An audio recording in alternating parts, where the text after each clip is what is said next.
తాకట్టులో ఉన్న బంగారాన్ని విడిపించి ఆ రోజు ఆన్లైన్ ధరకే కొంటుంది కొమ్మూరి గోల్డ్. విజయ్ తమిళనాట ప్రభంజనం సృష్టించాడు. ఆయన కొత్తగా పార్టీ పెట్టి వెంటనే సక్సెస్ 100% అయ్యాడు. సో ఆయన జాతక పరిశీలన ఒకసారి చూద్దాం. మనకి వికీపీడియా ద్వారా దొరికింది ఆయన date of birth. So time of birth మెయిన్గా ఉంటే మనం లగ్నం కూడా తెలుస్తుంది. లగ్నం నుంచే మొత్తం అన్ని కూడా క్యాలిక్యులేషన్ చేసి చెప్పచ్చు. సో మనకున్న సోర్సెస్ ప్రకారం మనకున్న డేట్ ఆఫ్ బర్త్ ప్రకారం చెప్పుకుందాం. సో ఆయన డేట్ ఆఫ్ బర్త్ వచ్చేసి 22 జూన్ 1974. సో ఆయన నక్షత్రం వచ్చేసి మనకి పుష్యమి నక్షత్రం వచ్చింది. అవును, ఫస్ట్ ఆఫ్ ఆల్ న్యూమరాలజీ ప్రకారం కూడా చూద్దాం. 22 అంటే బర్త్ నెంబర్ 4 వచ్చింది. సో మొత్తం ప్లస్ చేస్తే కూడా అంటే 22 జూన్ 1974 మొత్తం ప్లస్ చేస్తే కూడా 4 వచ్చిందండి. సో డెస్టినీ నెంబరు అనేది మొత్తం ప్లస్ చేస్తే నెంబర్ అనమాట. సో డెస్టినీ నెంబర్ కూడా మనకి 4 వచ్చింది. So birth number destiny number same వచ్చింది. అంటే మనం ఏం చదువుతామో, మనం ఏ ఉద్యోగం చేస్తామో, అంటే చదువుతాక ఉద్యోగం ఎలా అయితే వస్తుందో, అలాగే మనం ఏమనుకుంటామో, ఏం సాధించగలం, ఏం అవ్వాలని ఉంటుందో అది ఖచ్చితంగా అవ్వచ్చు అనమాట. Birth number destiny number same ఉంటాయి కనుక. సో ఈయనది వచ్చేసి మెయిన్గా పుష్యమి నక్షత్రం అయింది.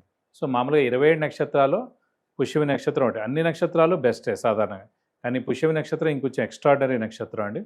సో ఇది కర్కాటక రాశిలోకి వస్తుంది. చంద్రుడు స్వస్థానంలో ఉంటారు. ముందుగా చంద్రుడు మెయిన్గా మనస్కారకుడు, బుద్ధికారకుడు, మాతృకారకుడు. సో మెయిన్గా చంద్రుడు చంచలం లేకుండా ఉంటాడు, బుద్ధి సరిగ్గా ఉంటుంది. అది కాకుండా మాతృకారకుడు కూడా చంద్రుడు అయ్యాడు కాబట్టి తల్లి అంటే ప్రాణం. మెయిన్గా తల్లి యొక్క బ్లెస్సింగ్స్ 100% ఈయనకు ఉన్నాయి. సో తల్లి యొక్క బ్లెస్సింగ్స్ ఉండడం చేత కూడా ఈయన 100% అక్కడ సాధించడానికి అంటే నెగ్గడం గల కారణాలు కూడా మెయిన్గా తల్లి యొక్క బ్లెస్సింగ్స్ ఉండడం.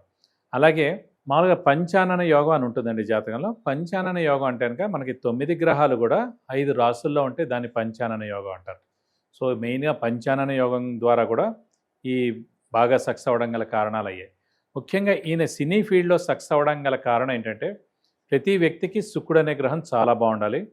సో శని అనే గ్రహం కూడా చాలా బాగుంది. ఎందుకంటే శని గ్రహం అనేది ఏంటంటే మాస్ ఫాలోయింగ్కి చూసినప్పుడు శని తీసుకుంటాం. అలాగే శుక్రుడు అనే గ్రహం ఏంటంటే మూవీ ఫీల్డ్లో సక్సెస్ అవ్వాలంటే శుక్రుడు చాలా బాగుండాలి. ఇవన్నీ కాకుండా రాహు అనే గ్రహాన్ని తీసుకుంటాం. ఎందుకంటే రాహు అనే గ్రహం షాడో ప్లానెట్. ఫర్ ఎగ్జాంపుల్ మనకి ఫోటోగ్రఫీ కానివ్వండి, మెయిన్గా కెమెరా ఇది కానివ్వండి, మెయిన్గా కెమెరాతో కూడా మనం బాగా అంటే ఒక మనిషి మామూలుగా ఉన్నా కూడా అతని ఫస్ట్ ఆఫ్ ఆల్ మేకప్ ద్వారా బాగా కనిపిస్తారు. అలాగే ఇంకా బాగా చూపించగలిగారంటే మెయిన్ కెమెరామెన్ అనమాట. సో కెమెరామెన్ ద్వారా కూడా ఇంకా బాగా అతను హైలైట్ చేయొచ్చు. సో రాహు గ్రహం షాడో ప్లానెటే, అది చాలా బాగుండాలి మూవీ ఫీల్డ్కి. ఎందుకంటే రాహు అనే గ్రహం ఏంటంటే మనం ఏదైతే ఉంటామో అది కాకుండా వేరే చేయిస్తుంటుంది. ఉదాహరణకి మన పేరు వేరేది ఉంటుంది, కానీ మనం అక్కడ పాత్ర మనం వహిస్తూ ఉంటాం. సో ఆ పాత్రలో మనం లీనమైపోతాం అన్నమాట. కాబట్టి రాహు అనే గ్రహం చాలా బాగుండాలి. ఎందుకంటే రాహు రహస్య విద్యలను ఇస్తాడు. రాహు మెయిన్గా డేరింగ్, డాషింగ్, డైనమిక్ హీరోగా ఉండాలంటే రాహు అనే గ్రహం చాలా బాగుండాలి, మెయిన్గా డేరింగ్కి. సో ఇది కాకుండా ఈ పంచానన యోగమే కాకుండా మెయిన్గా మనకి మూవీ ఫీల్డ్లో సక్సెస్ అవ్వాలంటే శుక్రుడు ఎలా బాగుండాలో, అలాగే యాక్చువల్గా పాలిటిక్స్లో సక్సెస్ అవ్వాలంటే రవిగ్రహం, కుజగ్రహం, శనిగ్రహం బాగుండాలి. ఎందుకంటే ఇందాక మనం చెప్పుకున్నాం శనిగ్రహం అనేది మాసెస్. ఎందుకంటే మాసెస్ నుంచి మీకు ఎప్పుడైతే ఓట్లు బాగా పడతాయో సో తప్పకుండా అంటే మాస్ ఫాలోయింగ్ మీకు ఉండాలి. ఇప్పుడు ఆయనకి ఎలాగో శుక్రుడు చాలా బాగుండి మాస్ ఫాలోయింగ్ వచ్చింది, కానీ శని కూడా బాగుంటే కనుక ఈ పాలిటిక్స్లో కూడా మాస్ ఫాలోయింగ్ వస్తుంది.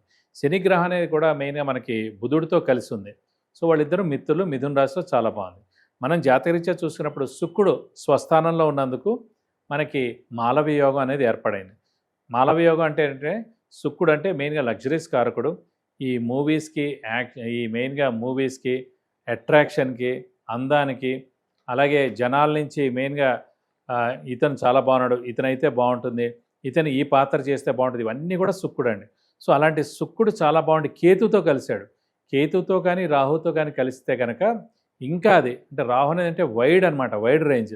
సో రాహుతో చూడబడతాం కాబట్టి వైడ్ రేంజ్కి వెళ్ళిపోయింది ఆయన యాక్షన్ కానివ్వండి, ఆయన అంటే ఇష్టం కానివ్వండి, ఆయన అంటే అభిమానులు కానివ్వండి. సో శుక్రుడు స్వస్థానంలో ఉండడం వల్ల మాలవయోగం ఏర్పడింది. అలాగే మెయిన్గా బుధుడు స్వస్థానంలో ఉన్నాడు. సో బుధుడు అంటే క్రియేటివిటీ, ఇంటెలిజెన్స్, లాజిక్, అలాగే నేచర్. ఎందుకంటే గ్రీన్ కలర్ అనేది మనకి బుధుడు కలర్ వచ్చేసి మెర్క్యూరీ గ్రీన్ కలర్. సో అది నేచర్ సంబంధించిన కలర్ అన్నమాట. సో నేచర్తో మమైకమైపోవాలంటే బుధుడు చాలా బాగుండాలి జాతకంలో. సో ఇతనికి బుధుడు చాలా బాగున్నాడు కాబట్టి నేచర్ అంటే ప్రకృతి కూడా ఇతను ఒప్పుకుంది, ఇతనైతే బాగుంటుంది, ఇతను తప్పకుండా సక్సెస్ అవ్వాలని. అటు సినిమా రంగంలోనూ సక్సెస్ అయ్యాడు, ఇటు పాలిటిక్స్లో కూడా సక్సెస్ అయ్యాడు. అందుకే అలాగే బుధుడు స్వస్థానంలో ఉండడం చేత భద్రయోగానే ఏర్పడిందండి. భద్రయోగం ద్వారా ఏంటంటే విపరీతమైన బెస్ట్ ఫ్రెండ్స్ దొరకడం, అలాగే వ్యాపారంలో సక్సెస్ అవ్వడం, క్రియేటివిటీ, ఇంటెలిజెన్స్, లాజిక్, తెలివితేటలు, జ్ఞాపశక్తి ఉండడం. సో ఇప్పుడు కూడా 20-30 ఏళ్ల క్రితం అతను ఏ డైలాగ్ కొట్టాడో జస్ట్ గుర్తు చేసినా కూడా అది ఆయన చెప్పగలడు. అలాగే ఆయన చేసిన డ్యాన్స్ స్టెప్ కూడా ఆయన వెంటనే గుర్తు చేసి చెప్పగలడు. అంత మెమరీ ఉంటుందన్నమాట. సో పాలిటిక్స్లో మెమరీ కూడా చాలా ఇంపార్టెంట్. ఎందుకంటే ఎప్పుడు ఏం మాట్లాడుతున్నాం, ఏం మాట్లాడకూడదు, అలాగే ప్రణాళిక. ఇప్పుడేంటంటే ప్రతి వాళ్ళు కూడా వాగ్దానాలు చేస్తారు. ఈ వాగ్దానాలు మనం చేస్తే కనుక మనం ఇవ్వాలి ఖచ్చితంగా. సో ఆయన ఏవైతే వాగ్దానాలు చేసుకున్నాడో అదంతా కూడా బుధుడు అండి. బుధుడు చాలా బాగుంటే అవంతా వాగ్దానాలు కానివ్వండి. సో ఆ creativity, intelligence, logic, writing skills, communication skills కూడా కారకుడు బుధుడు. అలాంటి బుధుడు స్వస్థానంలో ఉండి రవితో కలిసి బుధాధిపత్యం కూడా ఏర్పడింది, భద్రయోగం కూడా ఏర్పడింది. అలాగే మిత్రుడైన శనితో కూడా కలిసి అది ఫ్రెండ్స్ కూడా ఎక్కువగా ఉన్నారు. మాస్ ఫాలోయింగ్ కూడా చాలా వచ్చింది. అందుగురించి ఇది కాకుండా చంద్రుడు స్వస్థానంలో ఉన్నాడు. చంద్రుడు ఏంటంటే మనస్కారకుడు, బుద్ధికారకుడు, మాతృకారకుడు. చెప్పాను ఇదివరకు ఇందాక ఆల్రెడీ. తల్లి యొక్క బ్లెస్సింగ్స్ పరిపూర్ణంగా ఉన్నాడు, ఎందుకంటే చంద్రుడు అక్కడ స్వస్థానంలో ఉన్నందుకు. సో కర్కాటక రాశి అధిపతి చంద్రుడు. అన్ని గ్రహాలకి శత్రువులు ఉన్నారు, సములు ఉన్నారు. కానీ మనకి మెయిన్గా మిత్రులు ఉన్నారు, శత్రువులు ఉన్నారు. కానీ చంద్రగ్రహానికి మటుకు ఎవరు శత్రువులు లేరండి. సో కర్కాటక రాశి మెయిన్గా చంద్రుడు అక్కడ స్వస్థానంలో ఉన్నందుకు ఇతనికి ఎవరు శత్రువులు ఉండరు. అంటే శత్రువులు కూడా మిత్రులుగా మారేందుకు అవకాశం ఉంది. అలాగే కర్కాటక రాశి ఏంటంటే మెయిన్గా హెల్పింగ్ నేచర్కి సంబంధించింది అన్నమాట. సో అందరికీ వాళ్ళు హెల్ప్ చేస్తారు. అలాగే ఎవరేం మాట అన్నా కూడా పడతారు అని చెప్పి వాళ్ళకి ఏమీ మెయిన్గా స్ట్రాంగ్ వార్నింగ్ కూడా అలాంటివి ఇచ్చారన్నమాట. సో మెయిన్గా జాతకరీత్యా ఇవి కాకుండా మెయిన్గా గురువు యొక్క దృష్టి, పంచమ దృష్టి రవి మీద, బుధుడి మీద, శని మీద కూడా ఉంది. ఇదేమన్నా గురువు స్వనక్షత్రమైన పూర్వాభాద్ర నక్షత్రం అంటే గురువు చాలా బాగున్నాడు. దైవబలం, దైవానుగ్రహం కూడా పరిపూర్ణంగా ఉంది. అదృష్టం ఉంది, అలాగే యోగం ఉంది.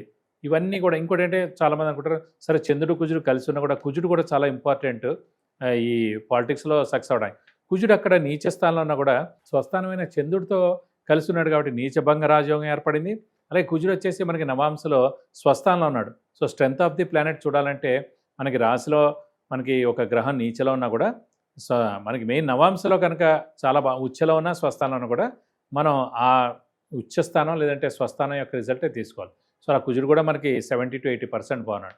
సో మెయిన్గా ఈ గ్రహాలన్నీ బాగుండడం చేతే అతను సక్సెస్ అయ్యాడు. అలాగే రాహు, బుధుడు మెయిన్గా నక్షత్ర పరివర్తన చెందారు. రాహు వచ్చేసి మనకి జ్యేష్ఠ నక్షత్రంలో ఉన్నారు. జ్యేష్ఠ నక్షత్ర అధిపతి వచ్చి బుధుడు అన్నమాట. అలాంటి బుధుడు వచ్చేసి మనకి ఆరుద్ర నక్షత్రంలో ఉన్నాడు. సో అక్కడ నక్షత్ర పరివర్తన చెందింది. అలాగే గురువు మనకి పూర్వభాద్ర నక్షత్రంలో స్వస్థానంలో ఉన్నాడు. సో ఈ గ్రహాలన్నిటి చేత ఈయన ఒక స్థానం, ఒక స్థాయి వచ్చారు. ఇది కాకుండా మెయిన్గా జరిగే మహర్దశ కూడా మనకి 2009 నుంచి 2029 దాకా 20 సంవత్సరాల పాటు శుక్ర మహాదశ అండి. ఆ శుక్రుడు మన జాతకరీత్యా మెయిన్గా ఆ విజయ జాతకరీత్యా స్వస్థానంలో ఉన్నాడు. సో మనకి వెళ్ళిపోతూ తప్పకుండా మేలు చేసి వెళ్ళిపోవాలన్నమాట. సో ప్రస్తుతం కూడా మనకి శుక్రుడిలో బుధుడు అంతర్దశ స్టార్ట్ అయింది. శుక్రుడు ఓన్ హౌస్లో ఉన్నాడు, బుధుడు కూడా ఓన్ హౌస్లో ఉన్నాడు. కాబట్టి కర్కాటక రాశికి లాస్ట్ ఇయరే అష్టమ శని కూడా వెళ్ళిపోయింది.